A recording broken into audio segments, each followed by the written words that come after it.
Aktar minn 1000 persuna qed igawdu issa mill-benefiċċju tal-kera, ftit aktar minn 5 xhur wara li din il-miżura kruċjali tal-budget tal-2019 daħlet fis-seħħ.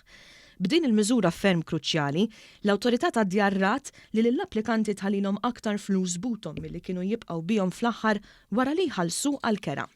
Iddikjara dan is-Segretarju Parlamentari Rodri Galdis fejn spjega kif dan il-Gvern qed isib metodi alternattivi biex ma jħallix lil familji Maltin jaqgħu fil-faqar. Qed jiġi kkalkulat l-inkam ta' kull familja komparat mal-kirja li għandhom u l-Gvern tihom id-differenza biex wara li huma ħallsu l-kera jifdilhom ta' madwar 70% mill-paga tagħhom disponibbli biex kunu jistgħu jgħaddu matul ix-xahar.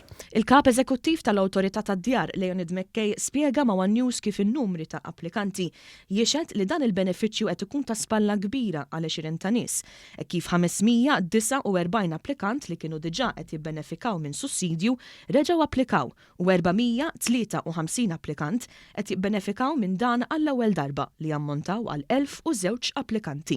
Matul daw l-aħħar 7 xhur ta' din is-sena meta daħal il-benefiċċju kellna iktar minn 1000 applikant għal benefiċċju tal-kera, iktar minn 500 applikant kienu fuq il-sistema l-antika, jiġifieri s-sussidju tal-kera, u minħabba li l-benefiċċju llum qed joffrilhom dħul iktar allura illum qalbu fuq il-benefiċċju tal-kera, il-kumplament huma familji jew persuni li qatt ma kienu applikaw mal-Awtorità tad-Djar. Taħt is-sussidju tal-kera ta' qabel l-Awtorità tad-Djar kienet qed tirċievi madwar 41 applikazzjoni fix-xahar biss.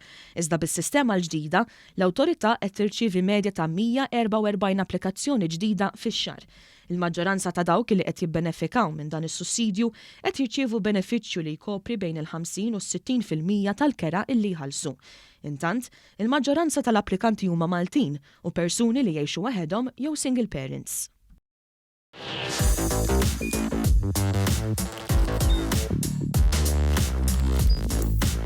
Idħol fuq one.com.mt u hemmhekk tista' tara l-programmi kollha li jxandru fuq One permezz ta' One Play.